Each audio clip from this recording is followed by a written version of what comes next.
Sa sobrang dami nga ng mga plano na nauudlot ay imbyernang-imbyerna na ang aking bunso. Kating-kati na nga ang paan niyang gumala pero nga naudlot yung mga plano namin sana na mag-ilog nung mga nakaraang panahon. Kaya nga sabi niya ngayon ay kahit sa bayan na lang gusto niyang pumunta daw. Hindi naman kami masyadong kalayuan sa bayan kaya nga madali lang itong puntahan kahit tanghaling tapat. Diyos ko ah! Sobrang init at mukhang matutustado na naman tayo mga antwi. Ramdam na ramdam ko na yung pakiramdam ng mga manok sa loob ng air fryer. Alam niyo ba na medyo marami nang magagalaan dito sa bayan ng Iba, Zambales? Naiisip ko nga na meron ding possibility na maging city ang Iba someday. Sana nga, char. Dahil nga request ni Era na pumunta tayo kahit saan naman daw today, ay eto na nga at dadalhin natin sila dito sa CSI kahit na saglit lang. So bukod nga sa ITC, yung pinaka-mall dito at saka sa SM Supermarket, ay meron din dito ang CSI. Ito ay parang supermarket din na malaki. Tapos meron din siyang mga restaurants, tindahan ng mga appliances at malaking supermarket nga. So ayun nga, dito ko sila dinala sa World of Fun na gaming center dito sa may CSI. Lagi nga kasi nila itong nakikita kapag kumakain kami sa Shakey's pero hindi ko sila dinadala dito. Never ko pa silang nadala dito. Sobrang dami ang claw machines dito at meron ding mga video games at driving simulation. Meron din tong parang basketball. Mura nga lang din dito mga antwi, kaya naman kung may 200 pesos ka dyan ay pwede mo nang dalhin dito ang inyong mga bagets para mag-enjoy. Tingnan nyo naman, kung hindi kayo marunong mag-drive ay pwede rin kayo mag-practice mag-driving lesson dito, char. Sa pagkakaalala ko nga ay yung mga anak ko ang dinala ko dito para mag-enjoy pero mukhang yung tatay po ang nag-i-enjoy. At ito na nga ang exciting part, samahan natin sila na ma-heartbroken isa-isa mga antwi.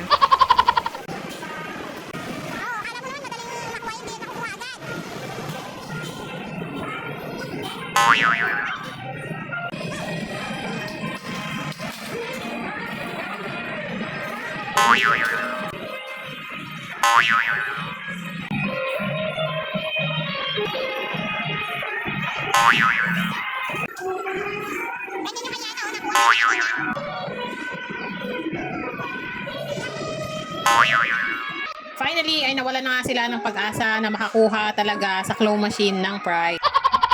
For only 100 pesos nga ay meron ka ng 23 pieces ng token at each machine ay pwede mong lagyan ng 2 token each o kaya 3. Ito nga pala yung video game simulation na meron silang parang kalaban dyan. Ito hindi ko alam kung anong pangalan ng game na to pero nabasa ko na Meteor Hockey pala siya. So ang goal ng game ay kung sino yung makakapagpasok nung parang bilog doon sa may kalaban. Dapat kung sino mas maraming points siya yung mananalo.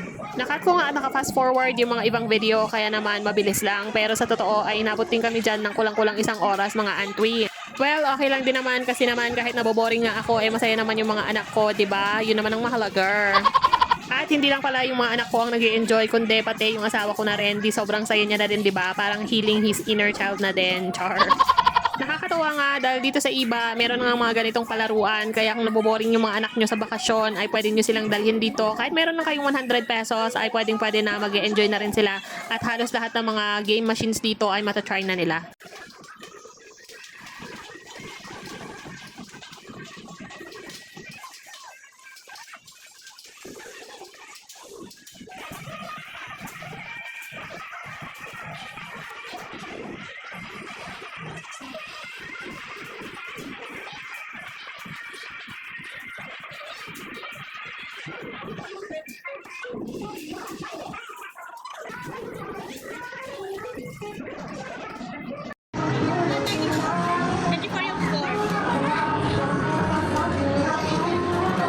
Eto na at napapansin na ni girl kaya nakasimang na siya na wala siyang napapala dito sa mga games at pati yung nasa labas ay talagang hindi na rin niya pinatawad. Finally, napagod at nagutom na sila kaya ito naman ready na kaming umuwi so ganda-gandahan muna tayo dito kahit tostado na.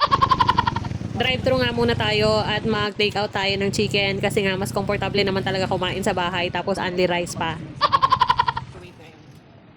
At dito na nga tayo sa bahay. Yun lang. Thank you for watching.